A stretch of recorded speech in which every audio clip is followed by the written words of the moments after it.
Hey gang, it's a beautiful morning, February 6th. It's a Monday, and we are at Mount Olivet Catholic Cemetery near Texas City, or in Texas City, Dickinson. And we're going to walk the road here. I'm going to tell you a pretty sad, horrific story that happened of a 21-year-old boy who his life was taken a pretty, probably there's no worse way. I'm going to walk the road because practically every gravestone, every monument, they're almost all upright monuments here, and they all have birth dates where people are still alive. So I'm going to try to avoid those as we walk the road. I'm kind of stay away from that for identity theft purposes. You just never know. I always try to be respectful of that. But this story is about a young man named Mark Kilroy, who was from this area. He actually was originally from Chicago, born on March 5th, 1968. His father, Jim, was a chemical engineer. He had a brother named Keith. Helen was a volunteer paramedic, his mom. And they moved to Santa Fe, Texas, after Mark was born. He was raised in the Catholic faith,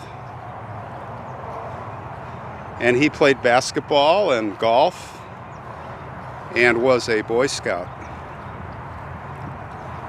He was an all-around good kid. Now, upon graduation in 1986, he went to Southwest Texas State University, and then he transferred over to Tarleton State University on a basketball scholarship. Then he thought, well, forget the athletics. I want to go to the University of Texas at Austin, and I want to become a pre-med student, which is what he did. Now let's go to the other side of the border here. Let's go to Mexico. There was a young man there too. His name was Adolfo Constanzo. He was a Cuban American. He was born in Miami, Florida, in 1962. Now his father died when he was a baby, and the mom and him, they relocated to Puerto Rico, where she met another man, and she got remarried there. They returned to Florida in 1972, and his stepfather died. But he left a huge inheritance behind, and his mother got married again with all that money.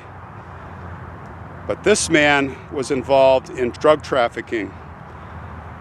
And even worse, he was involved in the occult. And this would be a turning point in the story here.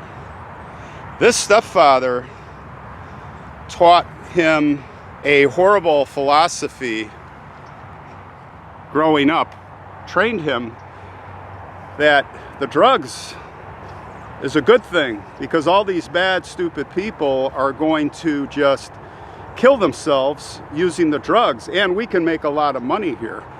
But he also talked to him and taught him all these horrible occult practices, Mexican occult practices, specific rituals and things that they were doing in that specific cult.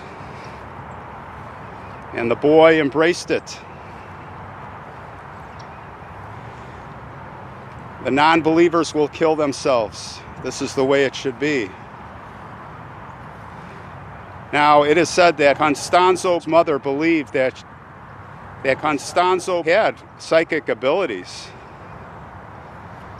So she introduced him to an Afro-Caribbean religion that involves animal sacrifice. This is really going down the bad road for this young man. It was developed in Cuba during the late 19th or early 20th century. So he started a regular practice, and he reached a level of a status of high priest. He was a high priest.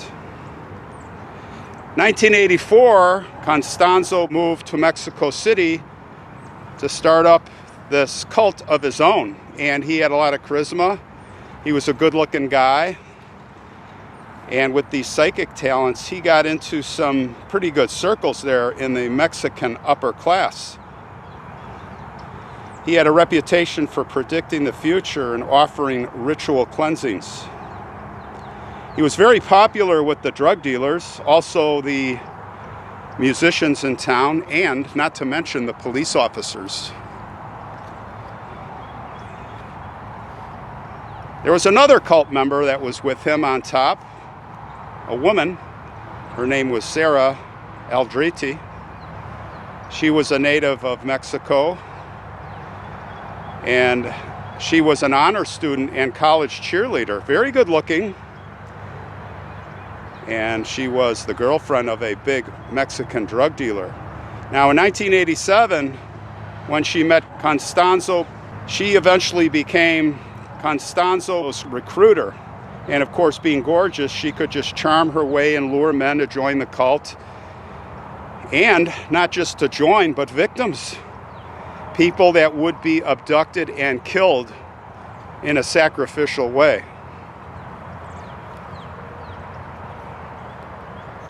So now we go back to March 10th, 1989, and Mark and three of his friends taken a college spring break to a place called South Padre Island here in Texas. Very popular place for the kids. It's on the border of Mexico.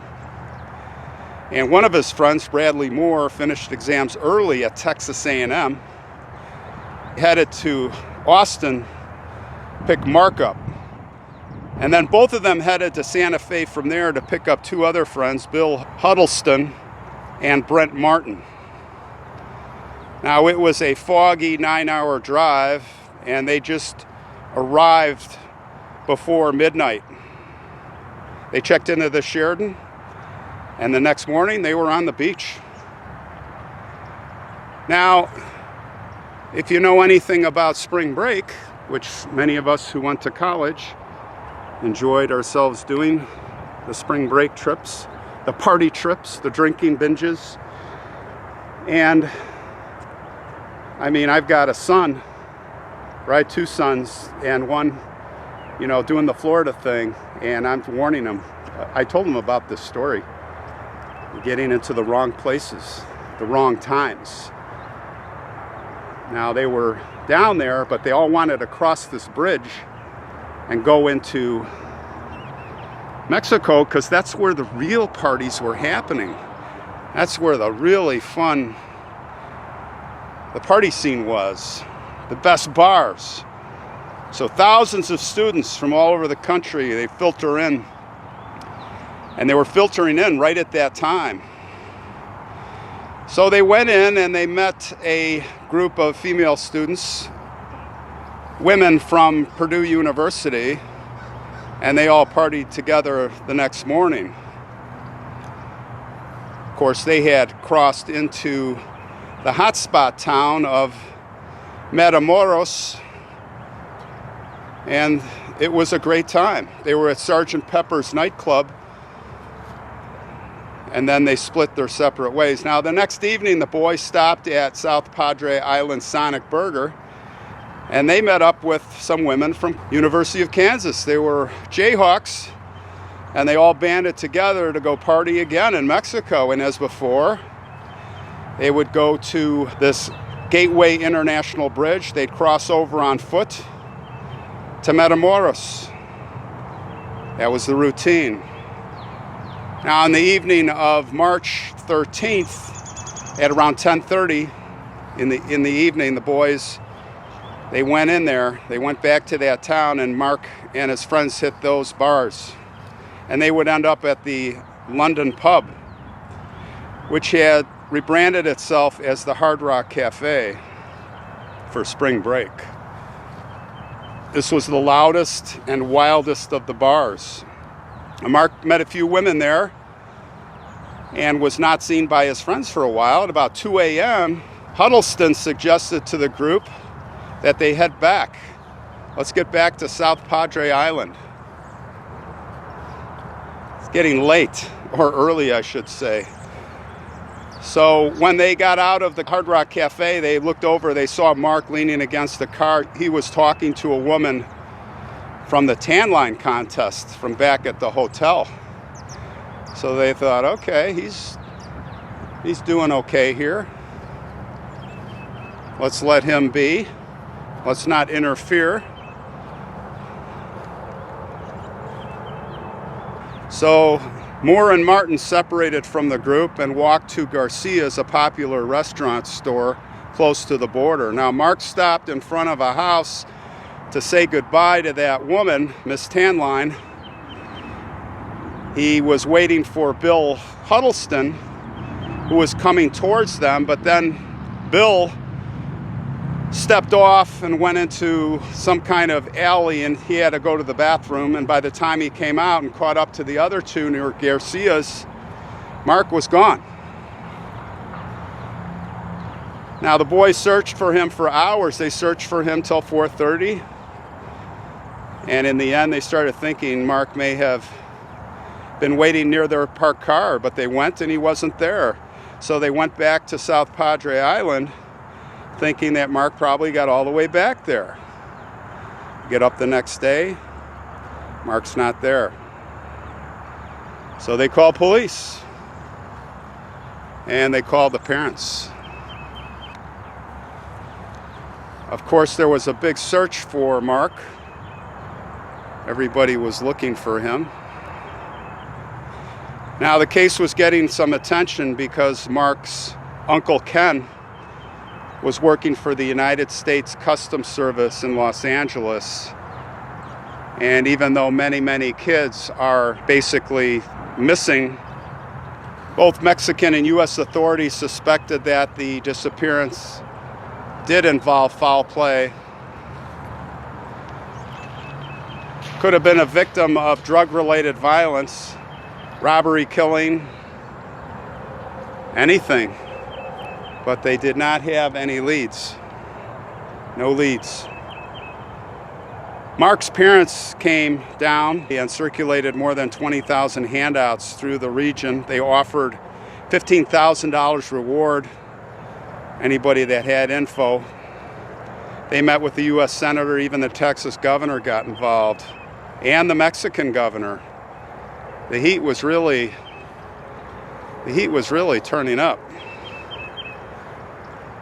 Well, there was a break in the case, came on April 1st, 1989. Mexican federales manning a drug interdiction checkpoint saw a vehicle run the roadblock without even stopping.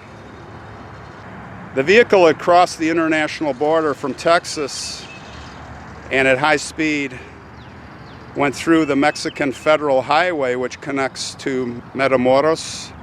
Instead of turning on their police sirens and stopping the truck as they usually would do, they decided to follow it using an unmarked vehicle. Now, this truck then traveled out to a place called Santa Elena Ranch outside of Matamoros. And the police did not close in. They pulled off in the distance to observe. In about 30 minutes, the driver of the truck took off from the ranch and headed back to the city. The officers decided to make their move on the ranch. In a quick search, the police discovered cult paraphernalia and marijuana traces. They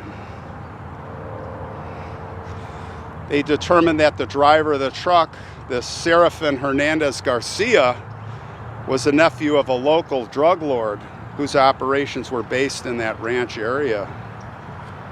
But instead of arresting him, they decided to continue to gather more evidence what was going on here and on the Hernandez family.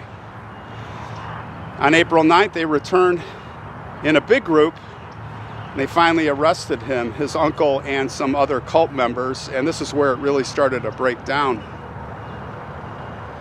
They were sent to jail and interrogated,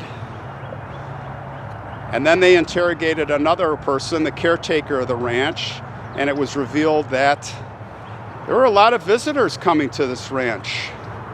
And then he said that Mark Kilroy, yes, I recognize him. He's been here. When the police interrogated Garcia separately, he confessed. He said that several people, including Mark, had been killed over the course of several months at this Santa Elena ranch. He said that the slayings had been ordered by Adolfo, the cult leader, and it was done in a ritual human sacrifice process so that they could get supernatural protection from the drug gang. Constanzo believed that by sacrificing his victims, those doing the sacrifice were ensured strength, abundance, and immunity from law enforcement and injury. He said that Constanzo had ordered his men to find a gringo to sacrifice. So that's what they did. They found Mark. As it turned out, as Mark was standing on the street corner near the Friends, one of the men in that gang lured him to a truck, their truck. And as Mark came over, Garcia and another cult member grabbed Mark and wrestled him inside the truck, literally. Now, Mark was a tall guy. It's like I told my son. It's interesting, my son Nathan, we talked about this, and I was telling the story. He's like, oh, that wouldn't happen to me. That would never happen to me. You know, Nathan's taller than I am, and he's in weightlifting. I said, hey, this Mark Kilroy guy, he was a basketball player. He was a big guy just like you. You know, when you get multiple guys that are coming at you, it's not like the movies where it's one other one is waiting for the next one to fight. They all jump on you, and there's not much you can do.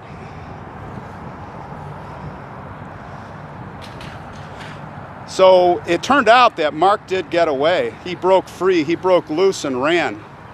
But he was intercepted by another vehicle driven by gangster allies, and they took him prisoner at gunpoint. He was then subdued and handcuffed in the back of the second car. Well, the gangsters drove Mark to that ranch, Santa Elena. They left him inside the car overnight. Shortly after dawn, that ranch's caretaker went to see Mark. He fed him some bread, some eggs, and water. We could only wonder what was said, how the man looked at Mark. Did he feel sorry for him? He must have known the horror that was going to rain down on him.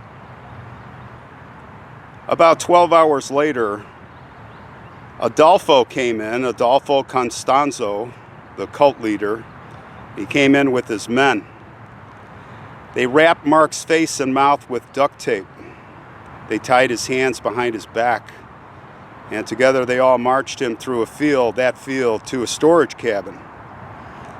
And unbelievably and sadly, throughout that night, which was the 15th, the monster Constanzo tortured Mark in ways that I can't even mention, in ways beyond a person's imagination. Mark was then led out to that field again, and that is where Constanzo killed him. He raised his machete and came down on the back of Mark's neck and head. And from here, I'm going to give you a warning, the viewers, that this is pretty brutal, what I'm going to say next. He removed Mark's brain and he boiled it in an African metal pot that Constanzo used to stew human and animal remains.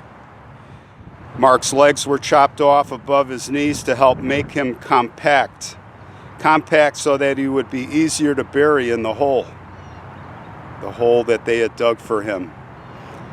A wire was inserted down Mark's entire spinal column, all at once and all in line, like a sequence, from vertebrae to vertebrae. Then they threw him in the hole, covered him up with dirt. Garcia agreed to take the police to the spot where Mark was buried. It was marked by the ends of the wire still sticking up out of the dirt, like a flag. And then he explained the macabre details. Why? What was the purpose of the wire?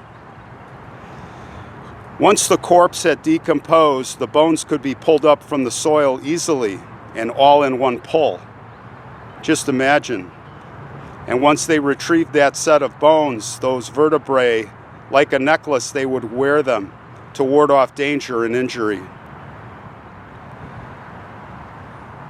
Well, on April 11th, the police took Garcia and 4 other suspects in the group to this hell ranch, and they forced them at gunpoint to dig up the bodies. Once Mark's corpse had been exhumed, the police could plainly see that his legs were indeed missing. In the end, the group had unearthed 15 mutilated bodies, and they were all men. They had been killed over a span of about 9 months, and it turned out that most of the victims were rival drug dealers. Mark was a random. Mark was entertainment for the evil beast. On April 12th, the perps were taken to the headquarters of the Mexican Federal Judicial Police in Matamoros. They were there for an informal press conference, and there was a throng of media. These 4 men were paraded from the building's balcony, and they were allowed to answer questions from reporters. Unbelievable. And questions were asked. Answers were given. What was ironic is that these guys still believed that the police couldn't hurt or hold them because of the magical spells they had. Of course, the magic of all the human sacrifices was their armor. Well, these delusional fools figured out pretty quick there was no armor. Interestingly, 2 weeks after the exhumations at the ranch, the Mexican Federal Police returned there. Early one morning, they had a strategic plan. First, they would burn down the shack and lay a wooden cross over the ashes. But right before doing so, they had a folk healer there. He was there to purify the shack. Of course, it was all on video. He prayed and he blessed the entire footprint.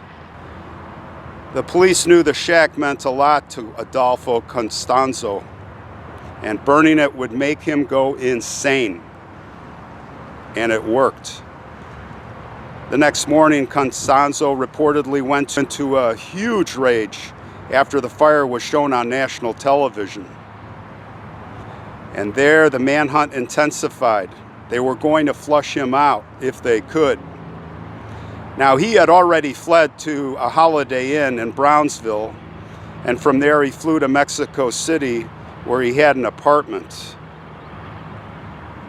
Now it was an international manhunt to find this guy and the stragglers of the remaining cult members, and people were starting to give him up.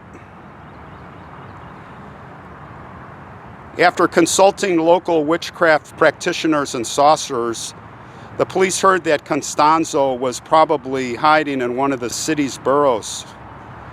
They sent a large number of officers to search the area, and at a supermarket, they interrogated a shoemaker who claimed to have seen a woman who matched Sarah's description, the cult leader's woman. The police then spotted the man at a supermarket who was attempting to buy a large amount of groceries, and he was using US dollars. Very strange. So they covertly followed him and they saw where he went. He went to an apartment. They had to figure he was hiding Constanzo in there. Those groceries were for him. It was on May 6, 1989, they surrounded the building. And as they were about to close in, there was a vehicle that pulled up in front of the building, just coincidentally. Of course, it looked suspicious to everybody, so the officers went in to investigate and surrounded the car. Of course, Constanzo was in there. He was looking out the window, and he was becoming very alarmed. He couldn't figure out what he was going to do. He started to panic. He opened the window, and then he started opening fire on the officers. In between shots, he was throwing gold coins and paper money from the window. Later, they would find more of his burned money on the stove. Back and forth, he would shoot and burn. He eventually ran out of ammunition, of course, and then he became completely unhinged. After about 45 minutes, he knew what was coming. So he ordered one of his compadres to kill him along with one of his lieutenants, a guy named Quintana Rodriguez. Of course, the man hesitated, but Constanzo hit him in the face. He told him that he would suffer in hell if he didn't do it. And then Constanzo turned to Rodriguez and hugged him. They backed into a closet with the door open, and they faced the man that was ordered to kill them. He finally did. He opened fire with a machine gun, and they were both killed instantly. When the police finally climbed up the stairs and made it into the apartment, everyone ran from the door. Sarah was there, actually, and they saw that the cult leader was dead. The man that killed them later revealed that Constanzo had lost his mind and was saying everything was lost and no one was going to have my money. All were now in custody. Of course, Sarah, she denied participation in the killing. She said that she was unaware of them until she saw it on TV. She said she was sorry to hear about Mark's murder. And she also said that she was not an official member of the cult. She was just barely going through the initiation process. Lastly, she said she was held prisoner the whole time. Of course. Well, they were all sent away.